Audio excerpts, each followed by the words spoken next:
GST 2.0 की बात करते हैं। जनता को राहत, सरकार को चुनौती। भारत में 1 जुलाई 2017 को गुड्स एंड सर्विस टैक्स यानी जीएसटी को लागू कर दिया गया था। इससे आजादी के बाद सबसे बड़ा टैक्स सुधार माना गया है, क्योंकि इसने दर्जनों अप्रत्यक्ष करों को खत्म कर दिया और पूरे देश को समान टैक्स व्यवस्था में ले आए हैं। जीएसटी की शुरुआत 4 स्लैब से हुई थी। 5%, 12%, 18%, 28% से शुरुआत हुई थी, जिन्हें अलग अलग सामानों और सेवाओं पर लागू किया गया था। शुरुआती चुनौतियों और विरोध के बावजूद समय के साथ जीएसटी पे सरकार की कमाई लगातार बढ़ती जा रही थी। 2017-2018 में जहां 7.41 लाख करोड़ रुपए का कलेक्शन हुआ था, वहीं 2024-2025 तक यह बढ़कर 22.08 लाख करोड़ रुपए हो गया था। इस तरह 8 साल में जीएसटी कलेक्शन 3 गुना से ज्यादा बढ़ गया और अप्रैल 2025 में 2.37 लाख करोड़ रुपए का मासिक रिकॉर्ड भी बना है। अब सरकार ने जीएसटी 2.0 पेश करते हुए इसमें बड़ा बदलाव किया है। जीएसटी काउंसिल की 56वीं बैठक में यह फैसला हुआ है कि अब केवल 2 मुख्य टैक्स स्लैब रहेंगे, 5% और 18%।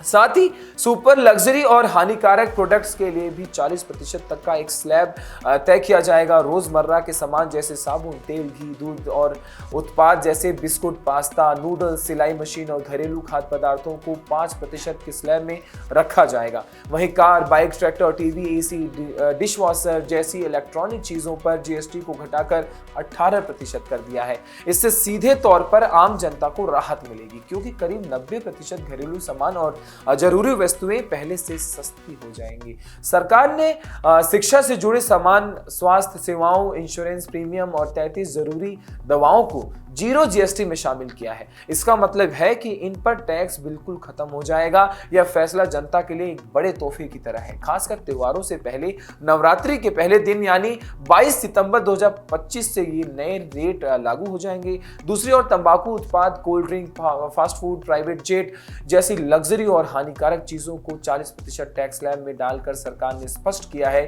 कि सुविधा और राहत आम जनता को मिलेगी, लेकिन विलासिता और सेहत बिगाड़ने वाले उत्पाद महंगे ही रहेंगे। हालांकि इन सुधारों का असर सरकार की कमाई पर भी पड़ सकता है। वित्त मंत्रालय ने अनुमान लगाया है कि नए बदलावों में सालाना लगभग 40,000 करोड़ रुपए का रेवेन्यू लॉस हो सकता है। इसी वजह से कई विपक्षी राज्यों ने केंद्र के क्षतिपूर्ति उपकर बढ़ाने का या नई व्यवस्था बनाने की मांग की है।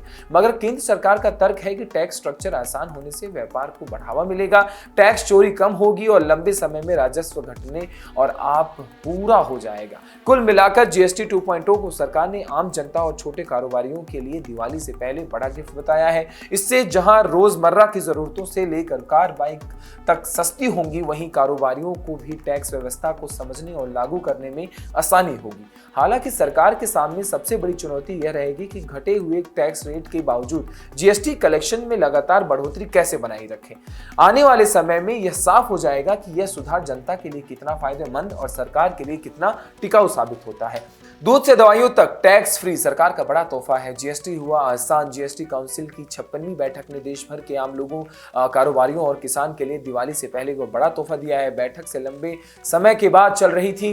टैक्स स्लैब की जटिलता को खत्म करते हुए अब केवल 2 मुख्य स्लैब रहेंगे। 5%, 18% को लागू कर दिया गया है। पहले 12% और 28% के स्लैब को समाप्त कर दिया गया है। इसके साथ ही कई जरूरी सामानों पर जीएसटी पूरी तरह से खत्म करते हुए उन्होंने 0 जीएसटी दायरे में रखा गया है। किन सामानों पर 0 जीएसटी रहेगा, मैं आपको फटाफट बता देता हूं। इस बैठक के बाद सबसे बड़ी राहत खाने पीने और रोजमर्रा की जिंदगी से जुड़ी चीजों पर टैक्स हटाकर सरकार ने बड़ा फैसला लिया है। दूध, पनीर, छेना, ब्रेड, रेडी टू रेडी, रोटी और पराठा, पिज्जा जैसी चीजें टैक्स फ्री होंगी। पहले इन पर 5% से लेकर 18% तक जीएसटी देना पड़ता था। शिक्षा से जुड़े सामान टैक्स फ्री कर दिए गए हैं। लंबे समय से उम्मीद थी कि सरकार शिक्षा से जुड़ी वस्तुओं को सस्ता करेगी। बैठक में यह मांग पूरी हुई है और अब pencil, rubber, notebook, practice book, globe chart, Atlas lab और नोटबुक जैसे सामानों पर जीएसटी खत्म कर दिया गया है। इसका जो सीधा फायदा होगा लाखों छात्रों और उनके परिवारों को मिलेगा। दवाइयां और इंश्योरेंस की भी बात कर लेते हैं। टैक्स बिल्कुल फ्री कर दिए गए हैं। बैठक में लिए गए एक और बड़े फैसले में 33 जीवन रक्षक दवाइयों पर जीएसटी पूरी तरह से खत्म कर दिया गया है। इनमें कैंसर की 3 अहम दवाइयां भी शामिल है। पहले इन पर 12% टैक्स लगाया गया था। अब इलाज की लागत सीधे कम होगी और गंभीर बीमारियों से जूझ रहे मरीजों को बड़ी राहत मिलेगी। ऑल्टो टियागो होंगी सस्ती, रॉयल एनफील्ड हार्ले होंगी महंगी। जीएसटी सुधार का असर आपकी जेब पे सीधे भी पड़ने वाला है। भारत सरकार ने जीएसटी काउंसिल की बैठक में एक ऐतिहासिक फैसला लिया, जिसमें 22 सितंबर 2025 से लागू होने वाले जीएसटी 2.0 के तहत अब कार और बाइक खरीदने वालों की जेब पर सीधा असर पड़ेगा। पहले वाहनों पर 28% जीएसटी लगता था, लेकिन अब ज्यादातर छोटी और मिड रेंज कारों व टू व्हीलर पर यह घटाकर 18% तक कर दिया गया है। इसका मतलब है कि मिडिल क्लास और बजट खरीदारों के लिए यह बड़ी राहत की खबर है। वहीं लग्जरी कारों और हैवी बाइक्स पर टैक्स 40% तक ही रहेगा, जिससे उनके दाम और बढ़ जाएंगे। लग्जरी और हैवी बाइक्स महंगी हो सकती हैं। सरकार ने लग्जरी और सुपर प्रीमियम सेगमेंट को लेकर टैक्स स्ट्रक्चर कड़ा कर दिया है। 350 सीसी से ऊपर की बाइक्स और लग्जरी कारों पर 40% टैक्स लगाया जाएगा। इसका मतलब है कि रॉयल एनफील्ड 650 सीसी, केटीएम 390 और हार्ले डेविडसन जैसे मॉडलों की कीमतें बढ़ती नजर आएंगी। उदाहरण के तौर पर ले लेते हैं, 3.6 लाख की रॉयल एनफील्ड 650 अब 4 लाख से ऊपर पहुंच सकती है। इसी तरह बड़ी एसयूवी और लग्जरी कारों की ऑन रोड कीमतों में भी 10 से 12% तक की बढ़ोतरी हो सकती है। इंडियन प्रीमियर लीग आईपीएल के फैंस को अब जेब से और ढीली करनी पड़ेगी अपनी, क्योंकि जीएसटी काउंसिल ने बड़ा फैसला लेते हुए टिकटों पर टैक्स 28% से बढ़ाकर 40% कर दिया है।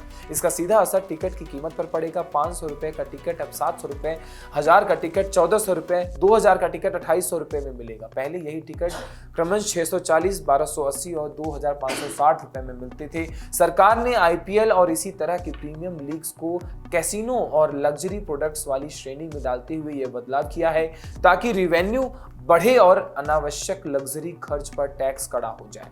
हालांकि इंटरनेशनल क्रिकेट और बाकी टूर्नामेंट्स पर टिकटों पर जीएसटी 18% ही रहेगा। यह फैसला जहां सरकार के खजाने को फायदा देगा, वहीं आम क्रिकेट प्रेमियों के लिए स्टेडियम में जाकर लाइव मैच देखना पहले से ज्यादा महंगा हो जाएगा। इसी के साथ आज के भाई खाता में इतना ही। मैं मिलूंगा आशीष दुबे दोबारा आपके साथ एक नई मार्केट अपडेट के साथ। तब तक देखते रहिए